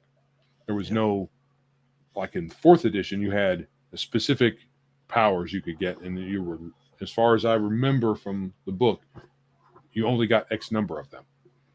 Oh, And, okay. That's one of the things about the early edition I like too. Is just open-endedness. Magic items. We're talking about how open-ended it is earlier. It's up to the DM how to apply them, and with encounters the same way. There's not you should have this specific amount of monsters of a particular hit dice in order to challenge the PCs. Now, maybe that leaves some DMs out there a little wanting because they might not want to take risks and kill all the players all the time until they figure it out. Yeah. Which is what we did in the old days. Yep. Yeah. I think for me, I think what I like about OSC it would be the more freedom that I feel when I'm writing adventures. I mean, I change things at the con and when I play, and I see no effect. Magic items, I make them different. I see no effect, and when I say no effect, I mean the game still plays pretty well. Let's look at some of the others. Some other people that started. A few people made comments. Of course, Dice Tales said Swords and Wizardry. Our boy Arnman said OSE Advanced, Osric, and others do a rewrite of first edition well enough. I would do one of those. He's a big first edition guy. Legion says Joe is half right. He meant to say 2E and Rule Cyclopedia. Okay, you could do that. And I don't know if L is really being serious here.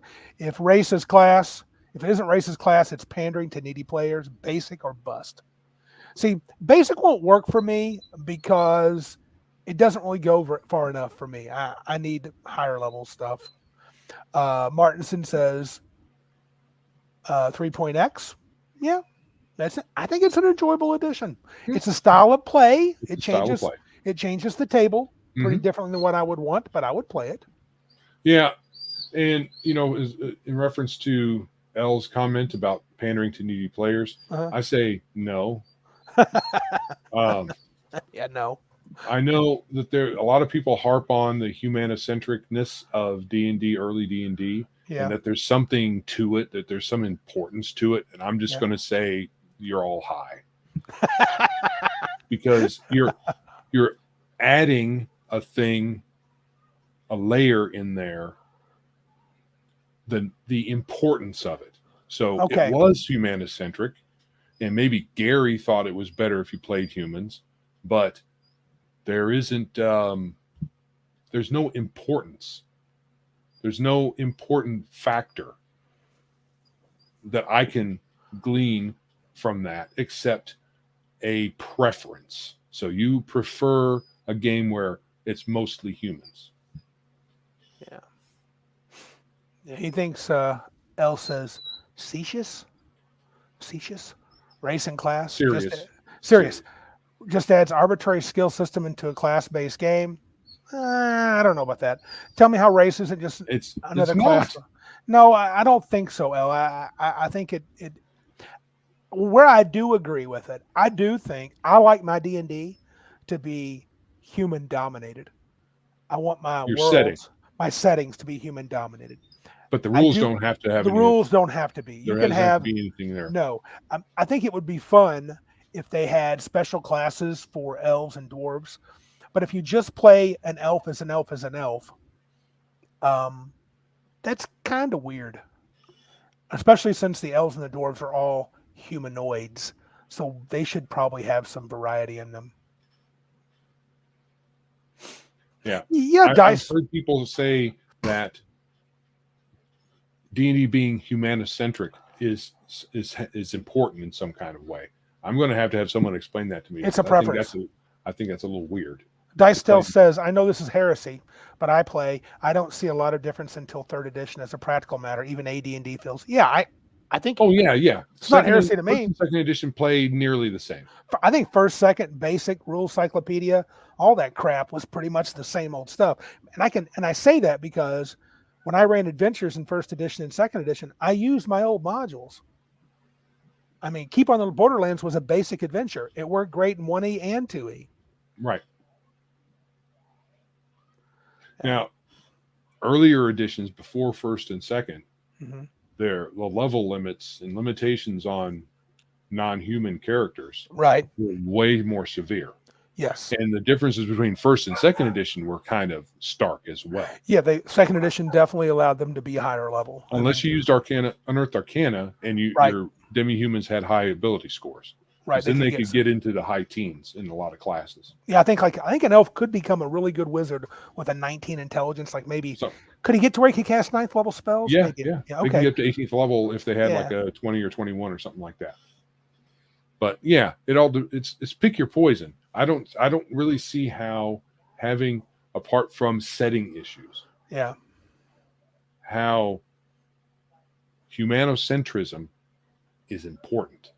It might be, like you say, it is most likely just a preference. Most likely. But I mean, to be fair, we also talked about the idea of it's hard to play an elf any different than just, I think this is L's argument. Aloof.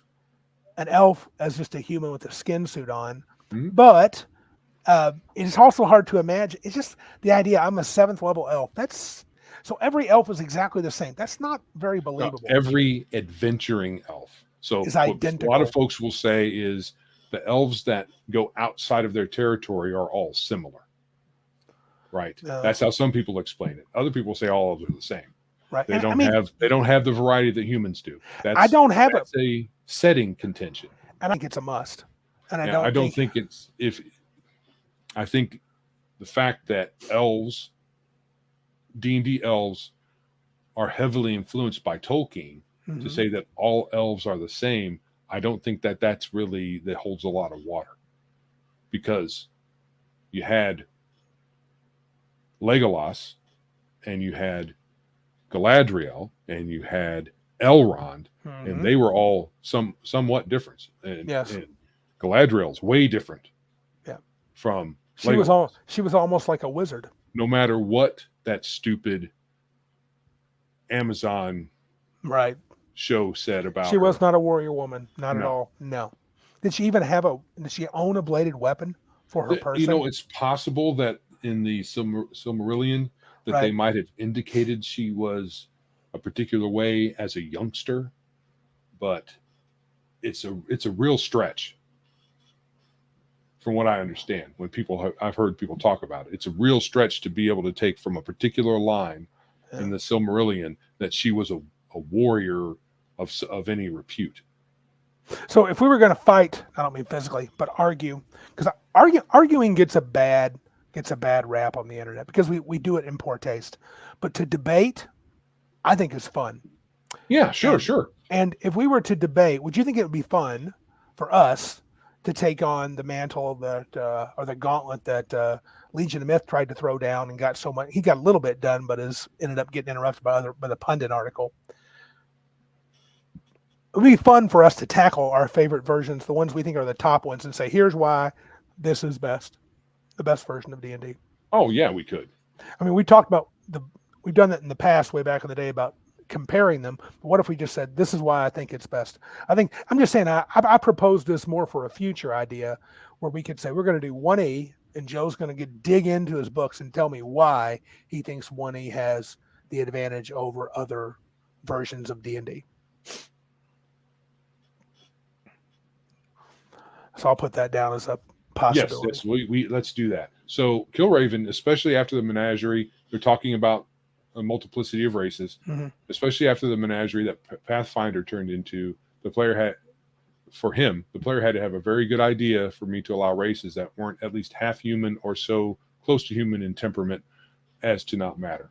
Okay. Yes. So again, it's all preference. Yeah. But I agree, Pathfinder, you had, I don't know how many races. There were like 50 at least. I'm with Killraven here. I got sick of the goofy shit. Yeah, so if it's goofy. Like, but if I really hated the one like your wife played. It wasn't your wife that I got mad at. Right. But the dampier. I hated that. Yeah. Even though it's Half a blade, vampire. half vampire. I was like, that is so stupid. I mean, not from her choice. I mean, she plays whatever they made, but I was like, it was so, it's aggravating. And, the Dampier pretty much came from Vampire Hunter D, because that's what he was. Yeah. And so they brought in a watered down version of it. And it's probably also related to the fact that we have, some fascination with the vampires, and people I want to be a vampire when I role play for some reason. Yeah. All right. Well, that's really all I wanted to say. I wanted to introduce it as a possibility. So we may see some edition warring here on Biggest Geekus soon. Yeah, might as well. It's a good topic. The good things about the early editions. Yeah. And maybe you'll pick 1E along with your Rule Cyclopedia mixture if you want. Oh, no, that was Legion was mixing it. You may pick it, and I may pick OSE. Oh, I said either or for those two. Either or, yeah. He talked about mixing them, I think, which is fine. All right. I think that's all that I had on that topic. Right. Let's see. Joe, hardcover books are optional. Dungeon masters should relearn the word no. Yes, I agree. Facts, Bruce. Facts. I agree. So, yeah, I'm not opposed to having a setting in which humans are this humanocentric world. Right. And I understand why it could be that way, because having a bunch of different people groups in our real world they're all humans, but there's just a tiny bit of difference between them. Right. Physically, culturally, there's bigger divides, and that's what really divides people. Right. More than anything else is for cultural differences. Yeah, for sure. So, but racial differences, physical differences have caused issues in the past. So having that and elves and dwarves and all these other different kinds of people all on the same planet and saying they get along is the actual problem Pathfinder really had, apart from having 10 million different races. Yeah, Patty Parlors at Rumble says, I don't know how much I would care to write a non-humanocentric world. I think it's hard to. I think it'd be hard for me to develop a world where humans were minor or non-existent. I'm not sure how I could do that other than claim they're not humans, but essentially just... Right. So I'm not saying that a non-humanocentric setting is a bad thing or anything like that. Yeah. What I'm saying is you don't have to have race as class to reflect that. Right. So your setting can be one thing, and then your rules can be something else, and then the DM gets to say this, that, and the other thing about who's in what people groups are in his world. Player groups are always going to have different sorts in them, and then you can have ramifications of a group with an elf in it going to a town where they hate elves, and what you do to get around all that. Couple of comments. Elle has an interesting question that might be something we have to study about. So, General Edition War looting. What was forgotten to be looted for older editions that the game needs to return to? Yeah. So, what things in the older editions did we ignore that didn't get passed on to the newer ones? Should we get back to? I think we mentioned some of that today. Yeah, open-endedness is one of them. Yeah. I think I even mentioned in rereading some older versions of the game and comparing it to what I remember of newer versions, I'm like, well, why did they change that? That way was much better than this other way, especially in the spells. Yeah.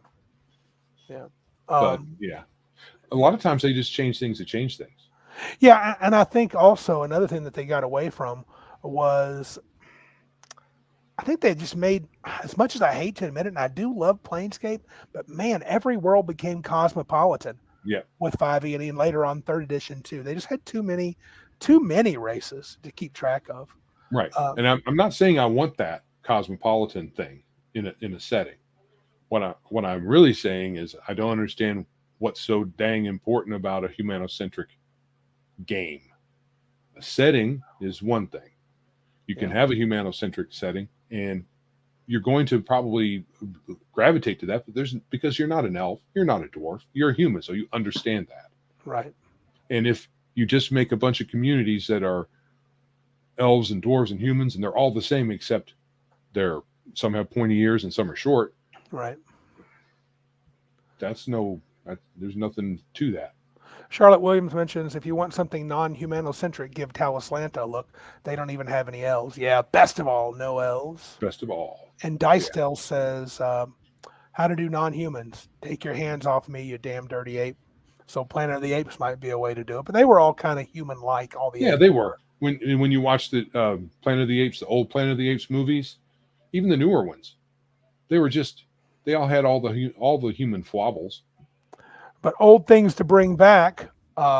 Dicedale says dead at 0 hit points.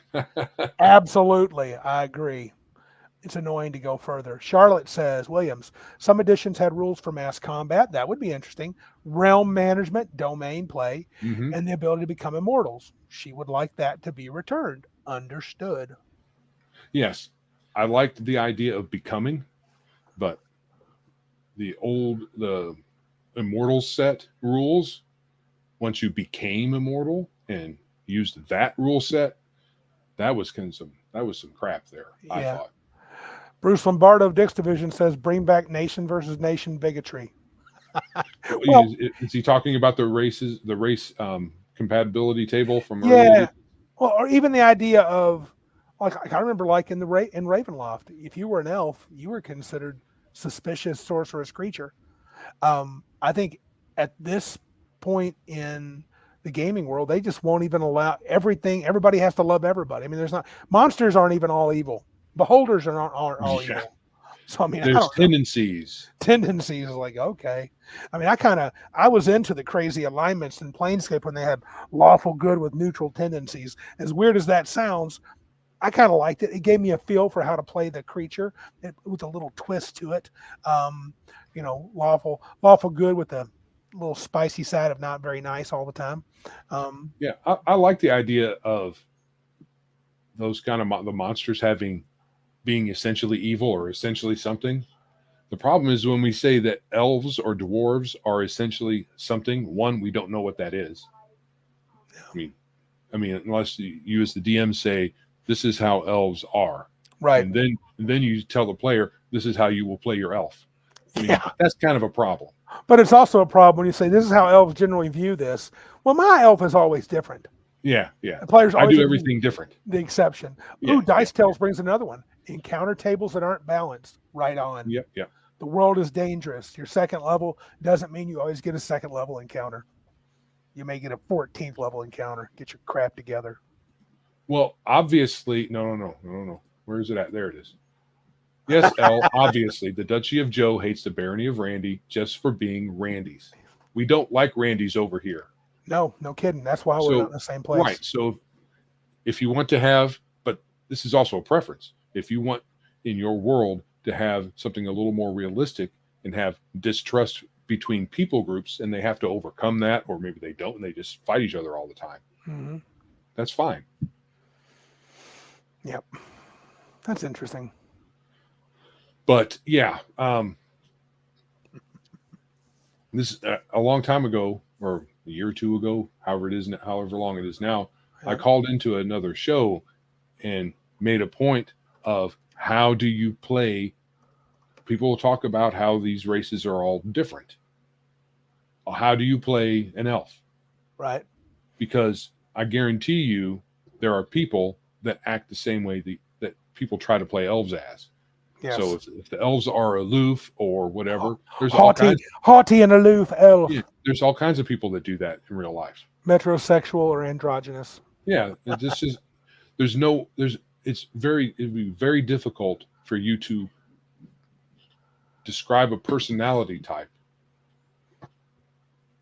that you're going to use for your player, your non-human character, That's different than personality types for people. because we can only see it from that point of view, because all Well, the personality types we have. and so I would argue if you want to add some oomph to it, just make the elves a little odd.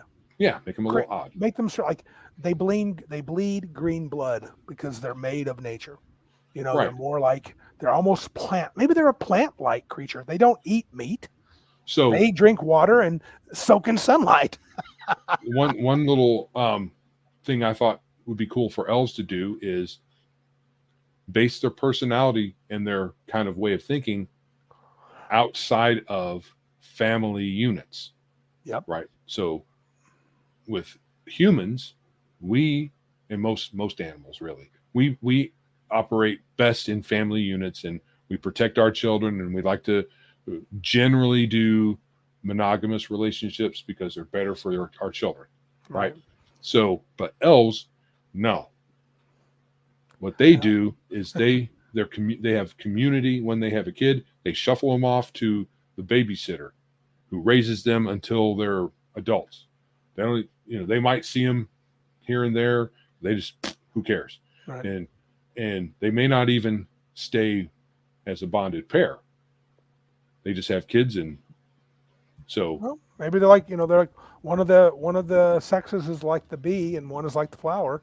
And they just drop the little pod off, and the other one. right. Maybe they are in eggs. Maybe they. Yep.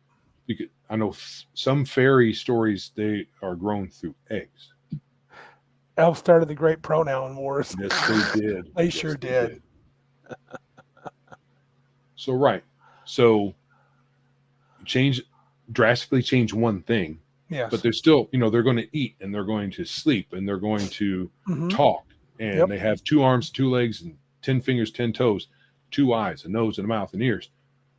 How can they be that much different? Right. And I mean, I think for the game, it doesn't have to be that much different. Just make it a little unique and deal with the rest of it. You can't expect, like we talked about it before, I don't want to go down this road. You can't think of how to role play an alien if you're not an alien. It's very difficult. Because you're thinking of your own human thoughts. Some aliens don't even have certain thoughts. Like there might be an alien race has no concept of sympathy. Right. Well, he got ate by that Tyrannosaurus Rex. Yep. He was like your best friend. Yep, but shouldn't got ate. Yeah. You should have dodged. You should have dodged. That's what I did. Yeah. Let's go on. I guess I got to find a new friend. I mean, or maybe they have a concept of friend, companion, buddy. Yeah. So you pick something odd and do that. Yeah. All right. I think that's all I got. Yes. You. Oh, Cigar DM finally shows up. What's up, dude? Hello. Hey. Glad to see you. Legion says the elves in the world he's developing, look like porcelain dolls. They move and act how you generally think an elf does, but they aren't beautiful. They are creepy. Oh, okay. Cool. Like that. That's good. Can't wait till he gets that done. I know Legion's working on that. I got to read something of his. He sent me something I need to read. So, Are you really going to do that? No, I'm never reading it. You could say, yeah, I read it and it sucks. I'm never reading anything ever again. In fact, like I said, I don't really like rules, so I'm just going to next time we play, what game are we playing? I'll let you know when we get there. How to make characters. Roll a D6. That's your starting strength. What about the other stats? We're not using them. That's what you are. Right. All right. So are we ready to wind this one down? I think so. Did we get any calls or emails or anything? Nothing that needs to be talked about here. I had put out some fires, and that's about it. Fires with the Big Geek Emporium? Yeah. All right, cool. All there right, was a security issue. Security it's breach. Just it's called a security certificate, and it's just a software thing that tells Google that it's okay. It's kind of it's a weird hoop that you got to jump through. Right. It doesn't really as far as I know, actually do anything. It's just a little piece of software that tells the browsers that, hey, we're okay over here. And that's about it. In any case, we're ready to move on. If you would like to support our show, please like, subscribe, and share us where you are listening or viewing the show. We are out in the socials, and I guess it's called X now. Twitter's called X. I'm an X-Man. I went to there's an automation thing called IFTTT. Yes. And it has X, but it says Twitter right underneath it. So is it X or is it Twitter? I'll call. Anyway. I'm gonna. Yeah. Anyway, I'll call it X because it sounds more cool. Okay. Yes. And if you would like to send us your cash money because you like us that much, we are out on PayPal, Streamlabs, Ko-Fi, Patreon. There's another one that I'm not remembering off the top of my head. Anyway, also you should go over to Big Geek Emporium. We had some brand new content out there. Let me see if I can find the name of the You got some new content on producer. BG? Yeah, you just made a new account selling stuff out there. Nice. Where was that at? Let me find the correct thread. Okay, Joe's hunting for threads. Yeah, but I am interested in, and I know the edition wars can be, annoying with all the flaming, but I think we're going to do a different version of it. Else, since it kind of wore him out, and that's fair. No responses. Elle says no responses to Big Geek Con 1 report. I don't think so. I didn't expect any responses. I did see that the T-Shitter Historian and Ironcaster talked about it a little bit a couple weeks ago, but yeah, we're going to have to get, I want to get going here in another month, I think, before the holidays really get heavy into it. I would love to get Big Geek Con 2 tickets up for sale on Tabletop again, Joe, just to get that started. We'll have the date set pretty much the same as last time. Right. Yes, I agree, Patty. I got to write that down. He said the Big Geek Awards. Yes, that needs to be a thing. Maybe next year we can do that. I can try to find some cool trophy or something to send somebody. Relic Star Games. Oh, okay. That sounds kind of cool. So he just put up a new. Well, he was waiting on me to approve it. Shouldn't need approval. I thought I had it set up so that it didn't, but obviously I was wrong. But anyway, yes, Relic Star Games has new content out on Big Geek Emporium. Go check it out. Very cool. So you got an RPG or just some other stuff? I haven't looked. Okay, let's check it out. Relic Star Game. Relic Star Game. Sorry, guys, that was a big burp. All right. Anything else from Mr. Randy? I got nothing, bro. Thanks everybody for showing up today and chat. It was really good chat tonight. Charlotte says buy an RPG from RSG. Has a ring to it. Star Games, yeah. And Patty puts another plug in. He says he had another Innie winner flaunt what it's like it's some great achievement. The Innies, time to make a league of our own. I agree. Do any winners get stuff except some kind of badge they can put up on their website?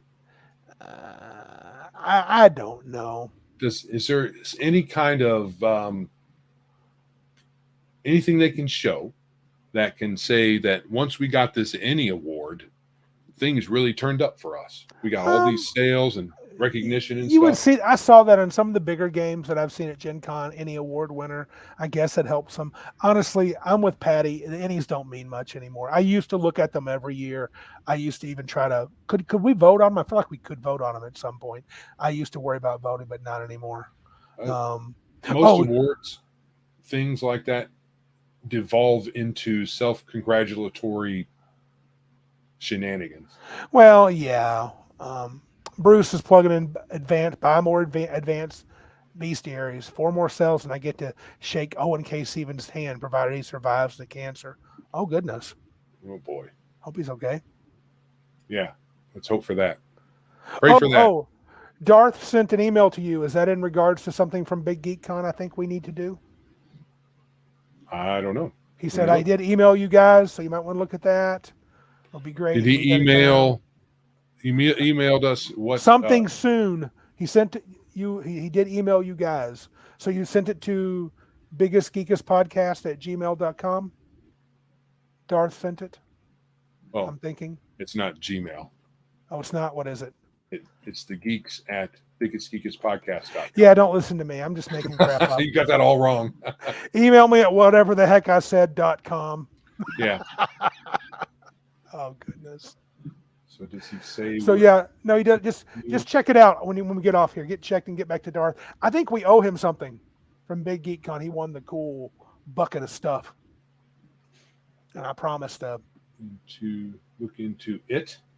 Yes, he's looking at it right now. He's not waiting because Joe is not a waiter. Well, I'm looking here. It says look it. So I don't know what he's talking about. I think he's talking about an email that he sent us somewhere.